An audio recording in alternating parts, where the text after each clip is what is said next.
Pred zahájením dlhej cesty stojí za to skontrolovať niektoré časti vozidla. Ich správne fungovanie nám zabezpečí pokoj na ceste a pomôže vyhnúť sa nákladným opravám. To sa premieta aj do nižšej spotreby paliva. Až 15%.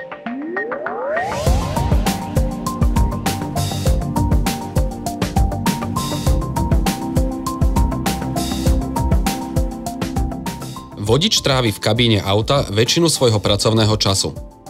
To, ako je pripravená, výrazne vplýva na pohodlie práce. Rozhoduje tiež o bezpečnosti a sústrednosti na cestách. Kabína by nemala vyzerať takto.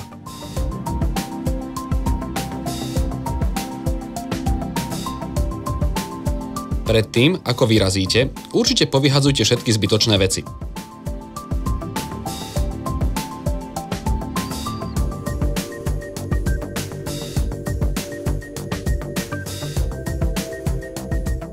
Zoberte spred očí všetky drobnosti, ktoré vám môžu obmedzovať výhľad počas jazdy a priťahujú vašu pozornosť.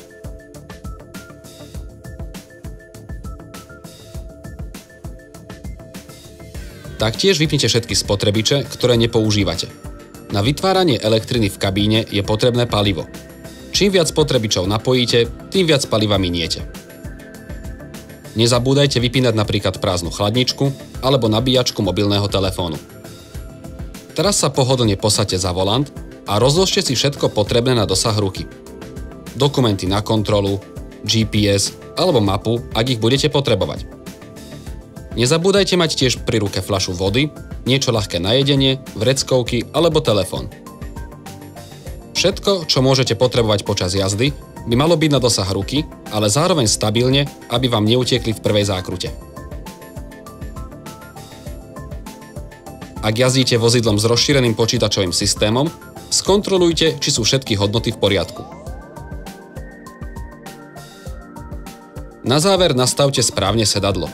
Posaďte sa rovno, sedadlo prisunte, nohy dajte do pohodlnej pozície tak, aby ste ich mali kolmo na pedáloch. Ak potrebujete, prispôsobte si výšku sedadla. Teraz si pohodlne nastavte volant a spätné zrkadlá, pripútajte sa a môžete vyraziť.